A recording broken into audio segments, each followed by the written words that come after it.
તાપી જિલ્લાની સોનગઢ નગરપાલિકા માટે ભાજપ દ્વારા સેન્સ પ્રક્રિયા યોજાઈ હતી, જેમાં 7 વોર્ડ માટે 107 થી વધુ લોકોએ પોતાની ઉમેદવારી માટે દાવો કર્યો છે। 16 ફેબ્રુઆરીએ સોનગઢ નગરપાલિકાની ચૂંટણી યોજાનાર છે। ભાજપની સેન્સ પ્રક્રિયાના નિરીક્ષક તરીકે દીવ દમણના પ્રભારી દુષ્યંત પટેલ સહિત કરશન ગોંડલિયા ઉપસ્થિત રહ્યા હતા।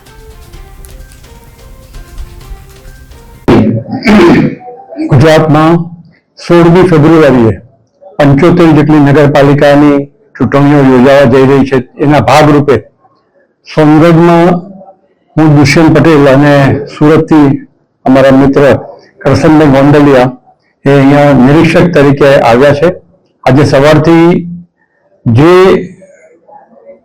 લોકોને ચૂંટણી લડવી હોય તો એ ફોર્મ ભરીને એ લોકો આજે બધા ઉપસ્થિત થયા છે।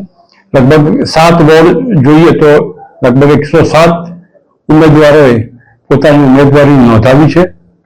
ભારતીય જનતા પાર્ટીની એક પ્રથા રહી છે કે ફોર્મ ભરવાનું રહેશે, દરેક વિગત ભરવાની રહેશે, એ સક્રિય સભ્ય છે કે નહીં, એને કેટલા સભ્ય બનાવ્યા છે, આ બધી પ્રક્રિયાના ભાગરૂપે આજે હું અને કરશનભાઈ ઉપસ્થિત થયા છે। અને આવનારા દિવસની અંદર ગાંધીનગર ખાતે સીએમના બંગલા ઉપર પાર્લામેન્ટરી યોજાવાની છે અને પાર્લામેન્ટરીમાં ગયા પછી વિધિવત ત્યાંથી ઉમેદવારોના નામ ડિક્લેર કરવામાં આવશે।